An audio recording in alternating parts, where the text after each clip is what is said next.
Saksian Akhir Abad, karya W.S. Rendra.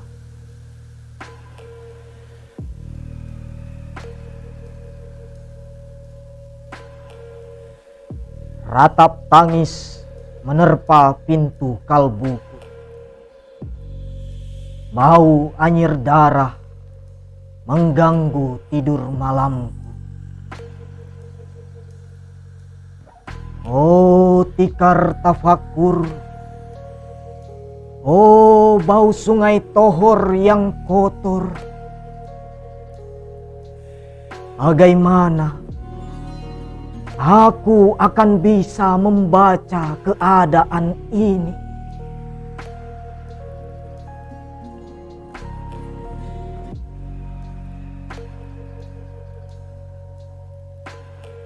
Di atas atap kesepian nalar pikiran yang digalaukan oleh lampu-lampu kota yang bertengkar dengan malam, aku menyerukan namamu, wahai para leluhur Nusantara.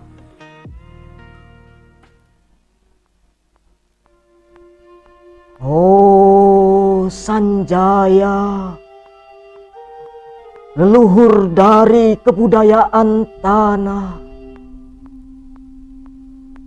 Oh Punawarman, leluhur dari kebudayaan air. Kedua wangsamu telah mampu mempersekutukan budaya, tanah, dan air. Oh Resi Kuturan, oh Resi Nirarte, empu tampan yang penuh kedamaian, telah kamu ajarkan tatanan hidup yang aneka dan sejahtera, yang dijaga oleh Dewan Hukum Adat. Oh, bagaimana aku bisa mengerti bahasa bising dari bangsaku kini?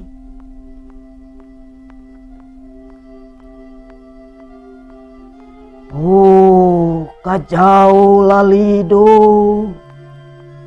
bintang cemerlang Tanaugi,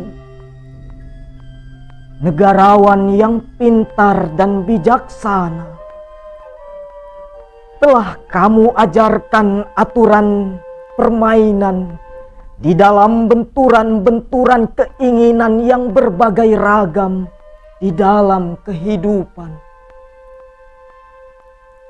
Ade, bicara, rapang, dan wari.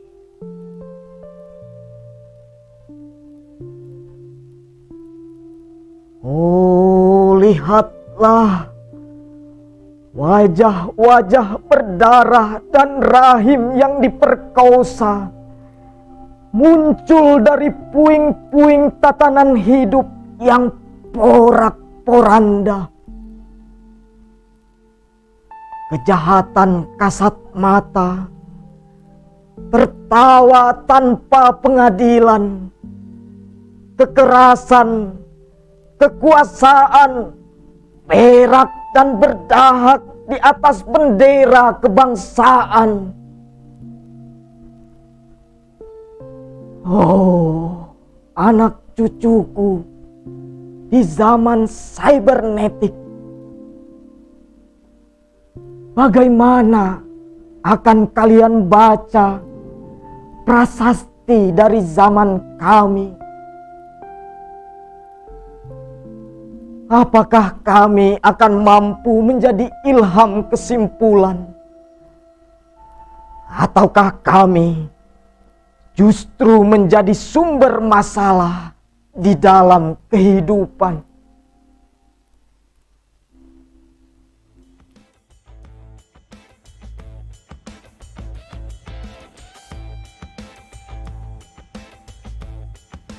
Dengan puisi ini aku bersaksi bahwa rakyat Indonesia belum merdeka.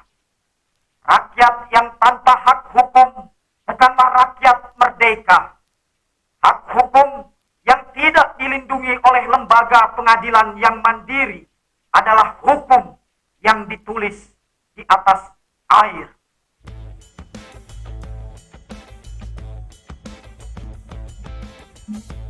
Bagaimana rakyat bisa merdeka bila polisi menjadi aparat pemerintah dan tidak menjadi aparat hukum yang melindungi hak warga negara? Bagaimana rakyat bisa merdeka bila birokrasi negara tidak menjadi aparat rakyat, melainkan menjadi aparat pemerintah yang berkuasa?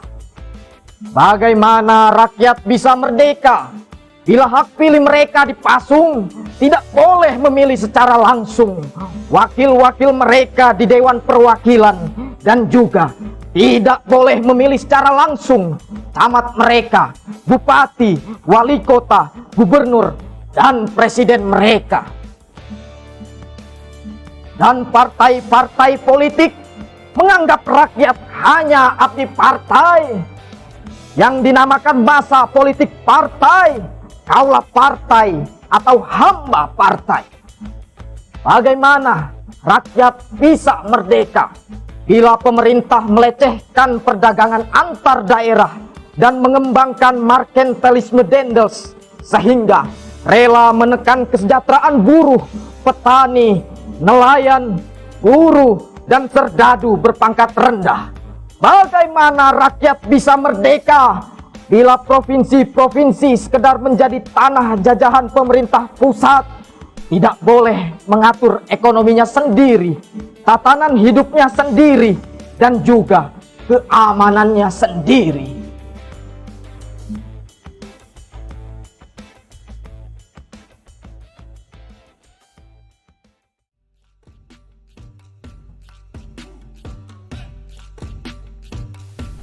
Ayam, serigala, macan ataupun gajah, semuanya peka pada wilayahnya.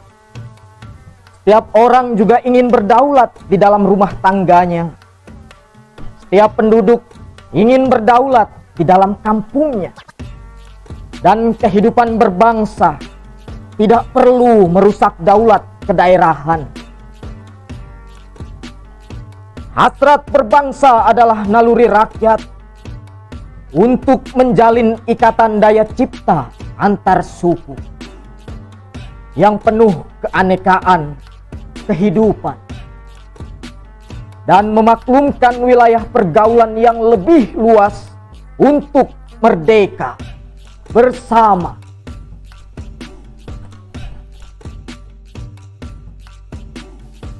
Tapi lihatlah selubung kabut saat ini.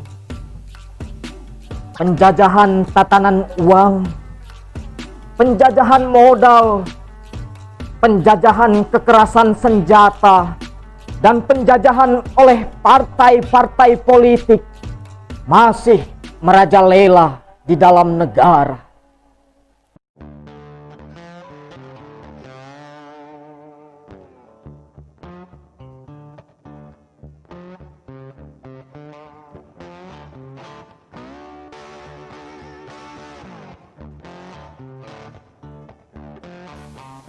Dengan puisi ini aku bersaksi bahwa sampai saat puisi ini aku tanda tangani, para elit politik yang berkedudukan ataupun yang masih di jalan tidak pernah memperjuangkan sarana-sarana kemerdekaan rakyat. Mereka hanya rusuh dan gaduh memperjuangkan kedaulatan golongan dan partainya sendiri. Mereka hanya bergulat untuk posisi sendiri. Mereka tidak peduli kepada posisi rakyat, tidak peduli pada posisi hukum, posisi polisi, ataupun posisi birokrasi. Dengan picik, mereka akan mendaur ulang malapetaka bangsa dan negara yang telah terjadi.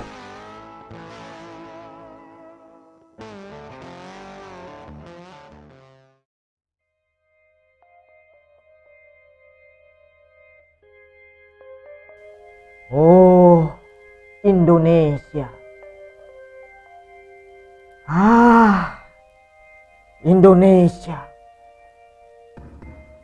Negara yang kehilangan makna. Rakyat sudah dirusak azas tatanan hidupnya. Berarti sudah dirusak dasar peradabannya. Dan akibatnya dirusak pula kemanusiaannya. Maka sekarang negara tinggal menjadi peta. Itu pun peta yang lusuh dan hampir sobek pula.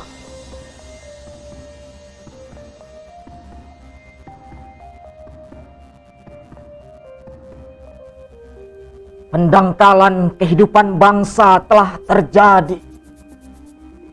Tata nilai rancu, dusta, pencurian, penjarahan dan kekerasan halal. Manusia sekedar semak belukar yang gampang dikacau dan dibakar. Paket pikiran yang murah dijajakan. Penalaran amarah yang salah mendorong rakyat terpecah belah. Negara tidak mungkin kembali diutuhkan tanpa rakyatnya dimanusiakan. Dan manusia tak mungkin menjadi manusia tanpa dihidupkan hati nuraninya. Hati nurani adalah hakim adil untuk diri kita sendiri. Hati nurani adalah sendi dari kesadaran akan kemerdekaan pribadi. Dengan puisi ini aku bersaksi bahwa hati nurani itu meski dibakar tidak bisa menjadi abu. Hati nurani senantiasa bisa bersemi meski sudah ditebang, putus di batang. Begitulah fitrah manusia, ciptaan Tuhan yang Maha Esa.